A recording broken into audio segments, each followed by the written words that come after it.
2010 statement by the ministry of who can install and who cannot install, where is the divide line between electricians and non-electricians, and then of course just last week, was it last week, March 12th, recently, the MOL issued interim enforcement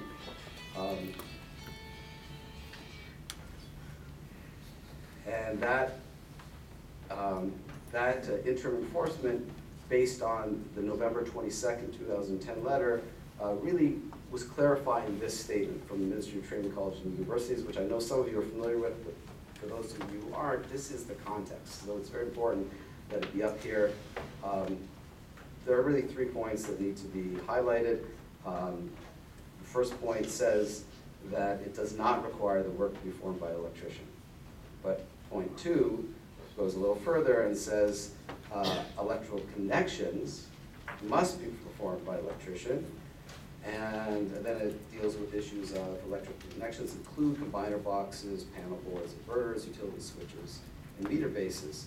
And then number 3 clarifies a little further where the PV module is pre-assembled with factory-installed connectors, plug-and-play, touch-safe, and factory-inspected quick connect.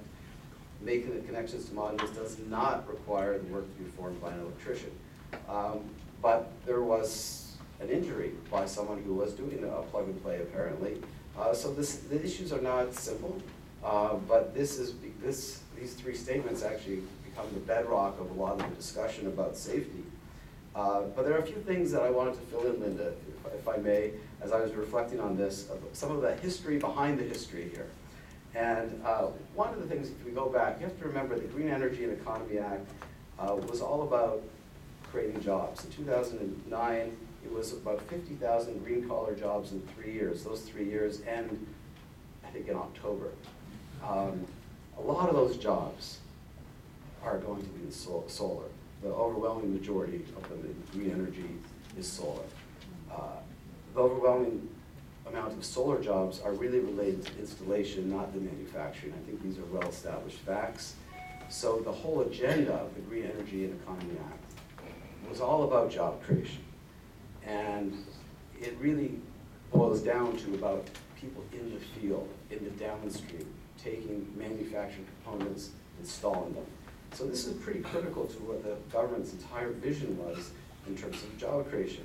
Well, going back behind 2009 to 2008, there was a labor market survey by CANSEA, the Canadian Solar Industry Association, and they were interviewing the small group of installers who were involved at that time, and they anticipated a doubling of the workforce by 2012. Well, I think we probably exceeded a doubling. There really hasn't been any measurement that I know of, but there have been a lot of jobs created. A lot of them have been in the installation, and more than half back then said, "Oh, we're going to need lots more people." Well, what kind of people are we going to need? And I always use this as the introduction to our training, and I ask the students, look at the conclusion here, look at the numbers, 78, 51, 40. Who can figure out the math? It doesn't quite make sense. And I don't wait for someone to figure it out, and I just try to explain. And I say, if there was a room filled with 100 people, and I asked you all, raise your hands and say, do you think you're going to need more installers? Well, 78 of you would raise your hand and say, yes, I'm going to need people out in the field, up on the roof, installing. How many of you are going to need designers, the guys that are going to be behind the computer taking Google Earth images and designing an optimized system? Well, 51 of you would say, yeah, we need designers. And then back in 2008, how many of you need project managers overseeing the guys out in the field on the roof? Well, 40 of you would raise your hand. So that's how the numbers make sense here. But it's important to understand this is all about job creation. Who are doing those jobs? How do we keep them safe? And how do we train them and certify them so that they're not doing it just safely, but they're doing it right? Which brings us to NAPSEP. If you go back to 2009, when all the solar training schools started, and there were discussions at CANSEA, what should we do in terms of certification? Well, there were, in all of Canada, you can see the screen, there were 8 NAPSEP certified installers, but you'll notice Rob Singlehurst is a solar thermal installer. So there were 7.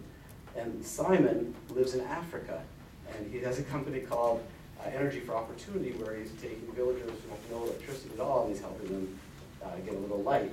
So we're down to like 6, and so Jonathan's still working for Carmana, Ben is still working for Sanyo, and then Mario, who's part of our group, couldn't be here today. Unfortunately, his brother passed away, and there's a funeral, but he's speaking to us through a pre-recorded message.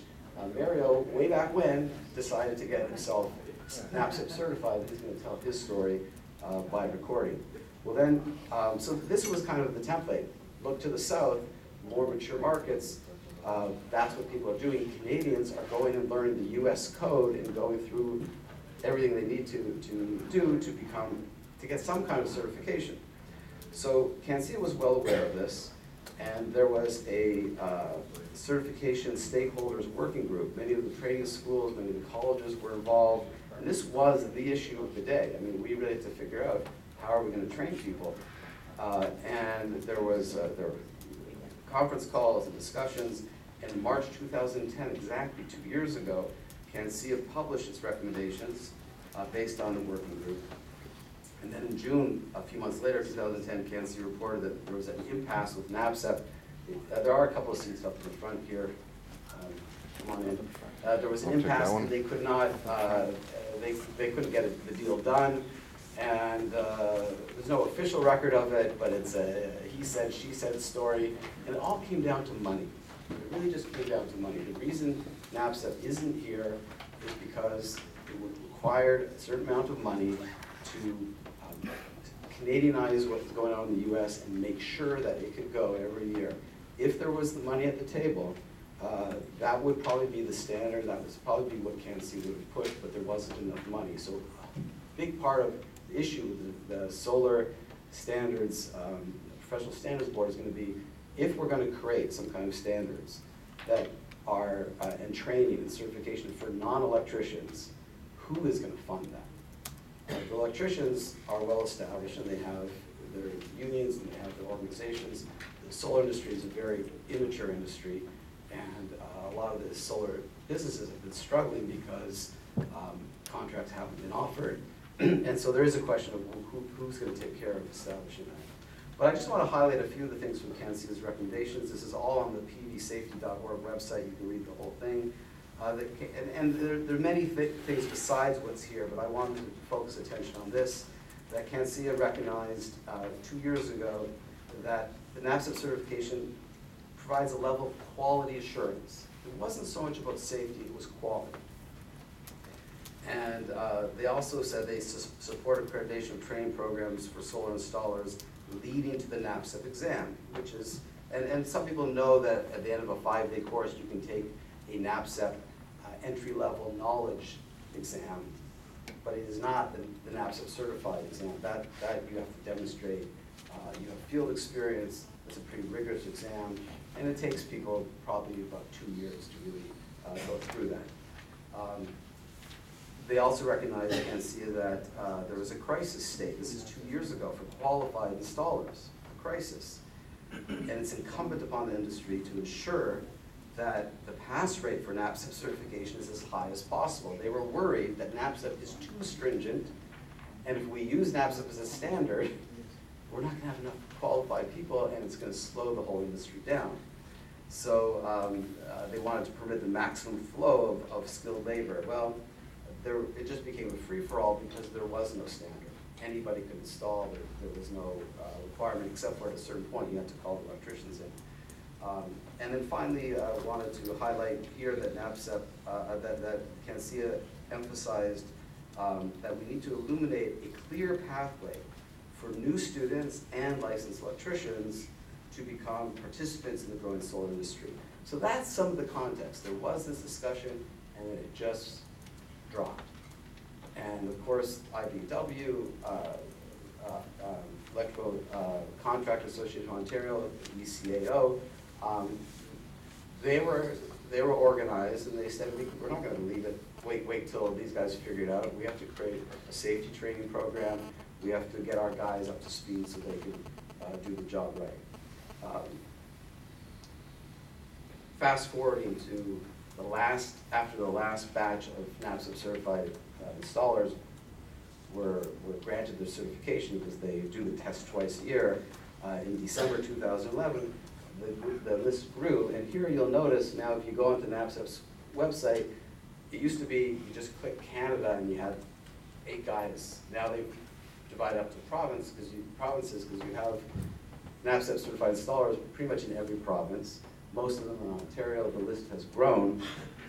You still see Mario there, but above Mario you see David Blake, who's in the room. David, do you mind just standing up or waving your hand?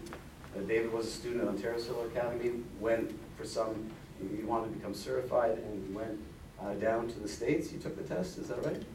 Here in Toronto. Here in Toronto, okay. And we also have on this list Steve Costa, who will be speaking today. Steve is a NABCEP certified installer. I think you also took the test. It was probably the first time in Toronto, but again, based on the US code. And you see the guys from before and a few others, and that's in Ontario. So with lack of any other alternative, that's where people have been going. I just want to quickly draw your attention to this. I will speak about this a little bit later. The US, they've been tracking where the jobs, who's entering the jobs, and where are they going, where does it lead? And there's a group called IREC, Interstate Renewable Energy Council, that that was commissioned by the Department of Energy in the US to really do a career map, a very interesting website where you click on one of those black dots and what is your career path, where does it lead? Or if you want to get into the mid-level system design, where do you start? Well, nobody starts at entry level. In the blue column, they start in sales or they start in installation. The guys who start entry-level installation, where do they go? So down the south, there's been a little bit more study of what this job creation through solar is all about. Anyway, that is my brief introduction. Wanted to just kind of frame the issues a little bit of what we're talking about here. At the end of the day, there is going to be, I think, a clear path for electricians. What the path will be for non-electricians is not at all clear. And we're hoping that through the end of today that we can get some clarity on that, both for safety, but also for quality and for ethics, so that we can have an industry that is really a shining example to the world, and that really was the vision of the government. Let's make Ontario a leader in this. There's been a lot of time and effort. There's been a lot of job creation, and that's